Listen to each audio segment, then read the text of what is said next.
Pasos básicos para empezar un proyecto de investigación. Realizar un proyecto de investigación requiere una planificación cuidadosa y estructurada. A continuación, les presentaré unos pasos básicos que se deben tener en cuenta al momento de empezar un proyecto de investigación. Lo primero que debemos tener en cuenta es la elección del tema.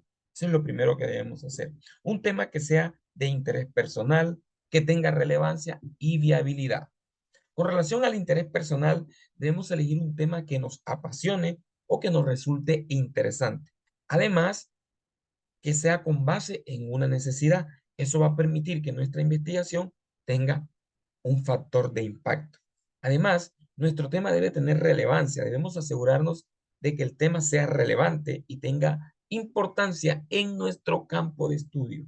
Que sea viable, debemos considerar si tenemos los recursos y el tiempo necesario para investigar el tema, cuáles son los posibles desafíos y cuáles son las posibles oportunidades con relación a mi investigación. Luego viene la revisión de la literatura. Debemos buscar información, debemos hacer un análisis crítico y tener en cuenta las citas y referencias. Con relación a la búsqueda de información, aquí debemos revisar todo tipo de documentos, libros, artículos académicos, tesis, entre otros recursos que son relevantes. Y para esto vamos a utilizar diferentes herramientas o bases de datos tanto generales como especializadas, como Google Scholar, Scopus, Springer, Cielo, entre otras. Luego vamos a hacer un análisis crítico. Vamos a analizar la información existente, identificar brechas en el conocimiento y cómo podemos contribuir con nuestra investigación al conocimiento y a la ciencia. Y hay que tener en cuenta que debemos anotar todas las fuentes consultadas para citarlas correctamente en tu trabajo, acorde al estilo o a la norma. Luego, cuando ya hemos hecho todo ese análisis sistemático de la revisión de la bibliografía, tenemos que hacer la formulación de investigación, del problema de investigación. Tenemos que tener en cuenta una pregunta de investigación, definir una pregunta clara y específica que tu investigación intentará responder y luego tener unos objetivos claros, establecer objetivos generales y específicos que son los que van a guiar nuestra investigación y que tienen que ir acorde con el título. Luego viene ya el desarrollo de la hipótesis. Esto en caso de que aplique. Debemos formular una hipótesis que pueda probar, que se pueda probar mediante tu investigación. Esta hipótesis son aplicables principalmente en estudios cuantitativos.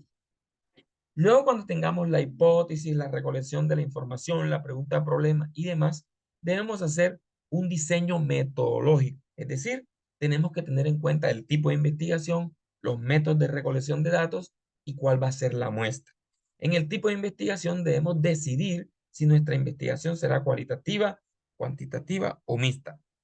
Además de eso, debemos definir el método de recolección de datos, cómo recolectaremos los datos, encuestas, entrevistas, experimentos, etcétera. Y luego la muestra, debemos determinar la población y la muestra de tu estudio. Luego que tengamos todo ello, vamos a la planificación del proyecto. Debemos hacer un cronograma, debemos establecer un cronograma con todas las etapas del proyecto y los plazos para cada una. Esto es lo que nos va a garantizar organización y viabilidad en nuestro proyecto de investigación. Recursos, debemos identificar los recursos necesarios, es decir, los materiales financieros y el talento humano. Luego viene la recolección de datos. Bueno, debemos llevar a cabo esa recolección de datos a través de unos instrumentos, ¿ya? Recolección de datos según los métodos establecidos, los que estuvimos conversando anteriormente. Registro. Asegúrate de registrar todos los datos de manera precisa y organizada para luego hacer un análisis. Y para hacer el análisis podemos utilizar diferentes herramientas estadísticas o de análisis cualitativo según corresponda.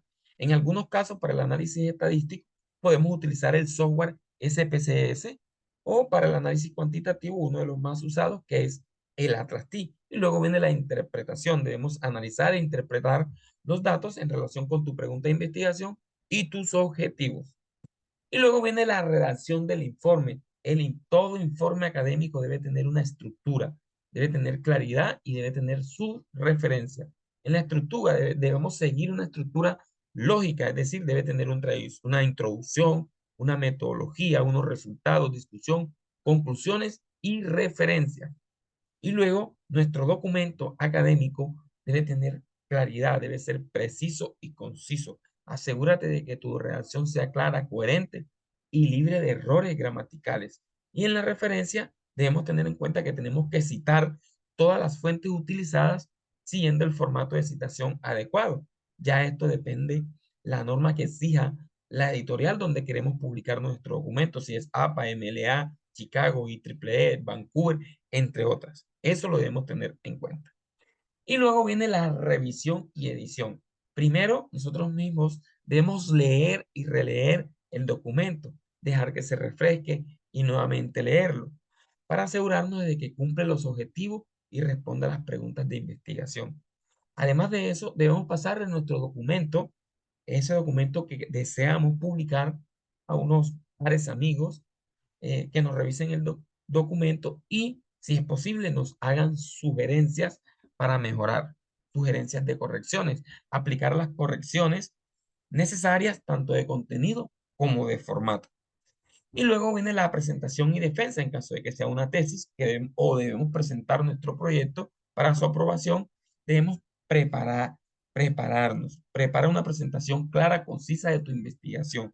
Y luego, en el caso de la defensa, debemos practicar la defensa de tu proyecto, anticipando posibles preguntas y críticas. Y luego, después de esto que viene, también es opcional la publicación. Bueno, hace 10 años hacia atrás, la mayoría de los proyectos de investigación con relación a tesis que se hacían en las universidades quedaban engavetados en las universidades. Estoy hablando del 82%. De unos 10 años hacia acá, todas estas investigaciones que se hacen a nivel de tesis, de maestría y a nivel de doctorado, todas están siendo llevadas a la publicación. Entonces, en este sentido, debemos consultar las diferentes revistas, cuáles son las exigencias y considerar enviar nuestro trabajo a una revista académica para la publicación. Esto nos va a permitir tener visibilidad como investigador y nos permite hacer un aporte a la ciencia. Y luego, si deseamos no publicarlo, sino presentarlo en una conferencia, debemos presentar nuestros hallazgos en conferencias y simposios para obtener retroalimentación de la comunidad académica. Para todo este proyecto de investigación es necesario que aprendamos a utilizar diferentes herramientas. Por ejemplo, los gestores de referencias como Zotero, Mendeley, EndNote, Refor, entre otros, que nos van a permitir administrar, organizar la información, pero además de eso, insertar citas y referencias bibliográficas en nuestro documento de Word. Ahora, para el análisis de los datos, sean cualitativos o cuantitativos, tenemos que utilizar software como el SPSS, el EnVivo, el Atlas-T o el R. Y luego, toda esta información que vamos a consultar y vamos a importar a través de los gestores de referencias bibliográficas, lo vamos a importar a través de diferentes bases de datos, tanto generales como especializadas, tales como Google Scholar, JSTOR, PubMed, Scopus, Springer, Cielo, entre otras bases de datos. Muchísimas gracias por eh, ver este video. Espero que sea de mucha ayuda y cualquier duda o pregunta, estaré atento a responderla al correo fnlow84@gmail.com.